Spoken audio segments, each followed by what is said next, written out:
28 मार्च 2023 का ये वाकया है। बरेली की जेल होती है, उसके अंदर मौजूद कैदी जिसका नाम होता है अशरफ अली, जो कि अतीक अहमद का भाई होता है। उसको पुलिस की वैन में बैठाकर कहीं ले जाने की तैयारी में थे। इससे पहले कि वो वैन के अंदर बैठता तभी मीडिया कर्मियों ने उसे चारों तरफ से घेर लिया, और चारों तरफ से घेरते ही उस पर कैमरा लगाते ही कुछ पत्रकार सवाल पूछ पाते कि अशरफ अली ने खुद ही अपनी तरफ से बोलना शुरू किया। वो बोलता है कि एक बड़े अफसर ने उसे धमकी दी है। वो कहता है कि 1-2 हफ्ते में तुम्हें इस जेल से बाहर निकाला जाएगा और बाहर निकालने के बाद फिर तुम्हें निपटा दिया जाएगा। जैसे ही ये बात कहता है, इससे पहले कि पत्रकार कुछ और पूछते, कुछ कहते, उससे पहले ही उसने एक और बात कही। उसने कहा कि मैंने बंद लिफाफे में एक पत्र लिखा है, उस पत्र में उस अफसर का नाम लिखा है और उस पत्र को मेरे मरने के बाद भेजा जाएगा चीफ जस्टिस ऑफ इंडिया के पास। वो पत्र भेजा जाएगा हाई कोर्ट के चीफ जस्टिस के पास। वो पत्र भेजा जाएगा उत्तर प्रदेश के मुख्यमंत्री योगी आदित्यनाथ के पास। जब मेरी हत्या हो जाएगी तो वो पत्र खोला जाएगा और उस पत्र के अंदर लिखा होगा उस अफसर का नाम। दरअसल अपने मरने से पहले ही उसने अतीक अहमद के भाई अशरफ ने घोषणा कर दी थी, और जैसे ही ये घोषणा वाला वीडियो सोशल मीडिया पर वायरल होता है तो ये वायरल वीडियो में हर किसी की जुबान पर एक नाम आता है कि वो अफसर है कौन, आखिर किसने अफसर को, किसने अतीक को मारने की या निपटाने की धमकी दी थी। आज बात करेंगे उसी अफसर के बारे में। आदाब, नमस्कार, सत श्री अकाल। मैं उस्मान सैफी। आज की जो सच्ची घटना मैं आपको सुनाने जा रहा हूं, ये सच्ची घटना है उत्तर प्रदेश के प्रयागराज की, जिसको लोग इलाहाबाद के नाम से भी जानते हैं। दरअसल कहानी शुरू होती है 29 मई 2022 को। पंजाबी सिंगर होता है सिद्धू मूसेवाला। शायद ही संभवतः पूरी दुनिया में कोई ऐसा होगा जो इस सिंगर को नहीं जानता होगा, लेकिन गैंगस्टरों ने इस सिंगर को 1-2 नहीं लगभग 30 गोलियां मारी थी, और 30 गोली मारकर उसे हमेशा हमेशा के लिए मौत की नींद सुला दिया। वक्त कुछ आगे बढ़ता है, और जब वक्त आगे बढ़ रहा था तो 24 फरवरी 2023 को प्रयागराज के धूमनगंज में एक बीएसपी के विधायक रहे थे राजू पाल, जिनकी 2005 में हत्या कर दी गई थी। और इसी हत्याकांड के प्रमुख गवाह होते हैं उमेश पाल। उमेश पाल जब अपने घर की तरफ आ रहे थे तभी 6-7 शूटर और अतीक अहमद का बेटा असद इनको घेर लेते हैं। कोई बम मार रहा था तो कोई गोली चला रहा था, इस तरह से उनकी हत्या कर देते हैं। और हत्या के बाद ये मामला सोशल मीडिया पर बहुत तेजी के साथ सुर्खियों में आता है, वायरल होता है। इसके बाद फिर समय आगे बढ़ता है। आगे जब समय बढ़ता है 15 अप्रैल 2023 की बात है। प्रयागराज शहर होता है और 2 प्रमुख लोग होते हैं, एक अतीक अहमद और दूसरा उसका भाई होता है अशरफ। इनको मेडिकल परीक्षण के लिए एक हॉस्पिटल में लेके जाया जा रहा था। इससे पहले कि हॉस्पिटल पहुंच पाते तुरंत ही 3 शूटर होते हैं और वो एक के बाद एक लगातार गोलियां चलाना शुरू कर देते हैं। जब लगातार गोलियां चल रही थी, गोली चलते ही अतीक अहमद और उसके भाई अशरफ का चैप्टर हमेशा हमेशा के लिए बंद हो जाता है, खत्म हो जाता है। इसमें 3 लोगों का नाम सामने आता है। 3 शूटर होते हैं जो हाथ खड़े करके कहते हैं कि हमें पकड़ लो, हम भागना नहीं चाहते, हमें पकड़ लो, हमें मारना मत। शायद मारने की बात उन्होंने नहीं कही थी, लेकिन उन्होंने कहा था कि हमें पकड़ लो, हम नहीं तो भाग जाएंगे। पहला नाम होता है लवलेश तिवारी, जो बांदा उत्तर प्रदेश का रहने वाला है। दूसरा नाम होता है मोहित उर्फ शनि पुराने, हमीरपुर उत्तर प्रदेश का रहने वाला होता है। और तीसरा नाम होता है अरुण कुमार मौर्य, सोरो कासगंज यूपी का रहने वाला होता है।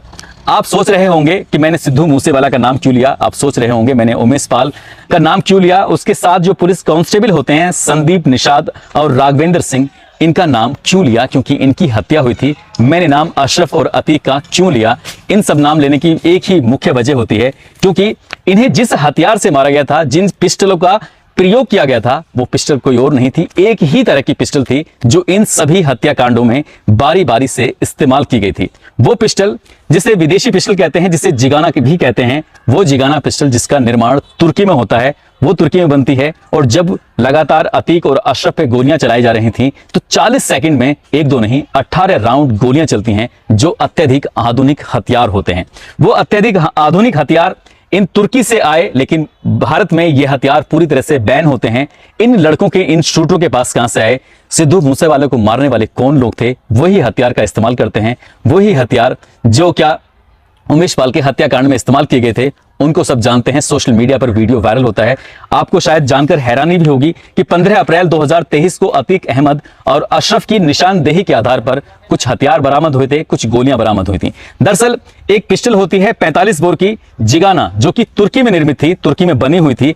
एक पिस्टल 9 mm की जो पाकिस्तान ऑर्डिनेंस कंपनी द्वारा बनी हुई थी, और एक पिस्टल जो 32 बोर की होती है, और 58 जिंदा कारतूस बरामद किए जाते हैं, जो कि अशरफ अली और दूसरा उसका भाई अतीक अहमद की निशानदेही के आधार पर बरामद होते हैं। और ये हथियार भी वही होते हैं, बिल्कुल ऐसे ही हथियार सिद्धू मूसावाला की हत्याकांड में प्रयोग होते हैं, उमेश पाल हत्याकांड में प्रयोग होते हैं, और साथ ही इनकी खुद की हत्याकांड में भी वही हथियार प्रयोग हो रहे थे। और जैसे ही इन हथियारों के बारे में जिक्र चलता है तो पता चलता है कि ये हथियार सामान्य रूप से भारत में नहीं पहुंचते हैं, बल्कि तुर्की से पाकिस्तान पहुंचते हैं। पाकिस्तान से ड्रोन के माध्यम से सीधा उन्हें ड्रोन में बांधा जाता है। लगभग 10 किलो के पैकेट वो ड्रोन अपने बर्दाश्त कर सकता है, उसकी क्षमता इतनी होती है, और वो पंजाब के खेतों में डाल दिए जाते हैं। यहां से एजेंटों के माध्यम से ये जगह जगह चारों तरफ ये फैला दिए जाते हैं।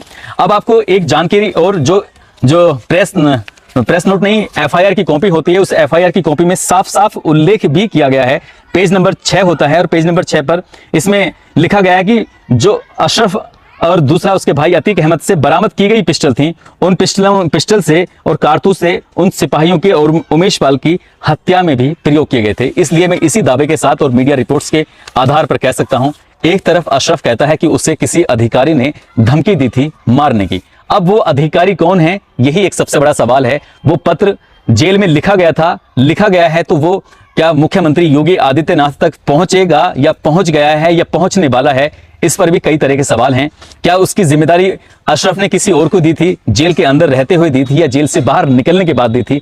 ये भी अपना अपने एक संशय बना हुआ है। लेकिन अफसर के साथ साथ लोगों का ये भी कहना है, मीडिया रिपोर्ट्स का भी ये भी कहना है, और जांच करने वालों का ये भी कहना है, इसमें कहीं ना कहीं बाहुबली का भी हो सकता है कि हाथ हो। जो बाहुबली हो सकता है कि अतीक अहमद से जो परेशान हो, वो चाहते हो कि इसे निपटाना। हो सकता है कि विपक्ष ने भी ये गेम खेल दिया हो सकता है कि पक्ष का भी हाथ रहा हो। लेकिन इससे भी बड़ी हैरान करने वाली बात यह है कि जब जो हथियार तुर्की में बनते हैं, पाकिस्तान के रास्ते इंडिया पहुंचते हैं, और इंडिया जब आते हैं तो ये अंतर्राष्ट्रीय स्तर का मामला हो जाता है। और अंतर्राष्ट्रीय स्तर का मामला इसलिए भी बताया जाता है कि जिस दिन ये घटनाक्रम हुई थी उससे एक दिन पहले ही 15 तारीख या 13 तारीख के आसपास का ये वाकया है। मैं बताता चलूं आपको कि खुद अतीक अहमद ने ये स्वीकार किया था कि उसके संबंध लश्कर तैयबा से हैं, उसके संबंध पाकिस्तान की ISI संस्था से हैं। यदि ऐसा भी हो सकता है कि एक ऑफिसर, बाहुबली, पक्ष विपक्ष, इनके अलावा ये सब हो ही ना, कहीं इसमें अंतर्राष्ट्रीय स्तर की भूमिका ना हो, और जो लड़के इसमें पकड़े गए हैं, चाहे वो लवलेश हो, चाहे वो अरुण कुमार हो, सनी हो, इन लड़कों के पास आर्थिक स्थिति बहुत ज्यादा खराब थी। ये आर्थिक स्थिति से बहुत ज्यादा कमजोर थे, घर की हालत बहुत माली थी। एक एक पिस्टल की कीमत 9 लाख या 15 लाख या 19 लाख, ये जैसा जिसका हिसाब किताब होता है, उसके हिसाब से ये पिस्टलें खरीदी जाती हैं, और इनसे इस हत्याकांड को अंजाम दिलवाया गया था। इसके लिए उत्तर प्रदेश के मुख्यमंत्री ने डीजीपी को आदेश देते हैं, और डीजीपी ने 2 SIT का गठन किया है। और उस SIT के गठन में प्रयागराज जोन के ADG होते हैं जॉन भानु भास्कर, जो पहली टीम को लीड करेंगे, और दूसरी SIT की टीम को लीड कर रहे हैं DCP क्राइम सतीश चंद, और इनके नीचे काम करेंगे ACP सत्येंद्र तिवारी, और दूसरे crime branch inspector Om Prakash. और इनके नीचे 3 सदस्य SIT की टीम और होगी, और साथ ही एक टीम और होगी जो इनकी निगरानी करेगी। यानी कि जिन ऑफिसरों का मैंने अभी तक नाम लिया है, उत्तर प्रदेश में इन ऑफिसरों का नाम बड़े सम्मान से लिया जाता है, बड़े अदब से लिया जाता है, क्योंकि ये बेहद ईमानदार किस्म के अधिकारी हैं, और ये दूध का दूध और पानी का पानी करने में पूरी तरह सक्षम है। यूं कह सकते हैं कि इनके दामन पे शायद अभी तक कोई दाग नहीं लगा है जो इनकी तरफ कोई उंगली उठा सके। और इससे भी बड़ी बात मैं आपको बताता चलूं कि ये SIT तो इसकी जांच करेगी ही करेगी, लेकिन शासन के गृह विभाग ने न्यायिक जांच के भी आदेश दिए हैं, और उस जांच के आदेश में हाई कोर्ट के रिटायर्ड न्यायमूर्ति अरविंद कुमार त्रिपाठी द्वितीय जो अध्यक्ष के रूप में काम करेंगे, साथ ही DG के पद से retired IPS officer Suvesh Kumar Singh होंगे। इसके अलावा सेवानिवृत्त यानी कि रिटायर्ड जनपद न्यायाधीश ब्रजेश कुमार सोनी भी होंगे, जो कि इस मामले की जांच करेंगे अपने हिसाब से, जो न्यायिक जांच होगी।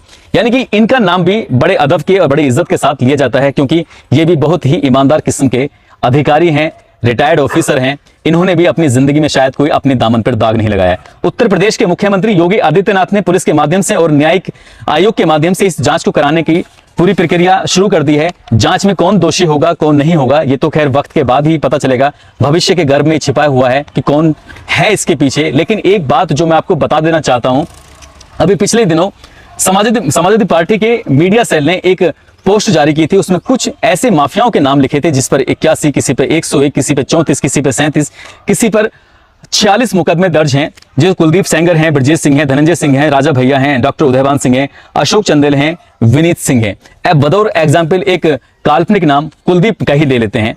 कुलदीप अगर माफिया है और वो सलाखों में है और उसकी या तो कोर्ट में तारीख है या फिर वो जा रहा है अपना मेडिकल परीक्षण कराने के लिए, भारी पुलिस बल मौजूद है जैसे क्या अतीक हत्याकांड में होता है। और भले ही चाहे यहां पर 3 ऐसे क्रिमिनल होते हैं जो नाम कमाने के लिए अतीक अहमद की हत्या कर देते हैं। सपोज दैट, मान के चलिए इस बार कोई ऐसा नाम कमाने की फेरहिस्त में ना हो, कोई विपक्ष या पक्ष का ना हो, कोई बाहुबली की तरफ से ना हो, कोई ऐसा ही हो जो बहुत बुरी तरह से सताया हुआ हो, क्योंकि वो समझ चुका है, वो जान चुका है कि ऐसा करने से वाहवाही मिलती है। सोशल मीडिया पर लगातार मैसेज बहुत तेजी के साथ वायरल हो रहे हैं। जो अतीक अहमद की हत्या करने वाले हैं, लोग उनकी खुलेआम तारीफ कर रहे हैं। शायद उन्हें कानून पर पूरी तरह से भरोसा नहीं है, शायद उन्हें लगता है कि यही सही प्रक्रिया है। यदि एक काल्पनिक नाम जो मैंने कुलदीप आपके सामने लिया है, कुलदीप से बदला लेने के लिए उसका ही सताया हुआ कोई आदमी पुलिस के घेरे में जाकर घुसकर उसे गोलियों से छल्ली कर दे, तो आप इस मामले को किस रूप में लेंगे? क्या ये सही होगा या गलत होगा? इस बात को आप कमेंट करके जरूर बताइएगा। दोस्तों, इस पूरे घटनाक्रम को सुनाने का उद्देश्य है किसी को परेशान करना नहीं है, किसी का दिल दुखाना नहीं है, बल्कि आपको जागरूक करना है, आपको सचेत करना है। आप जहां भी रहें अपना ख्याल रखें, सुरक्षित रहें। जय हिंद, जय भारत।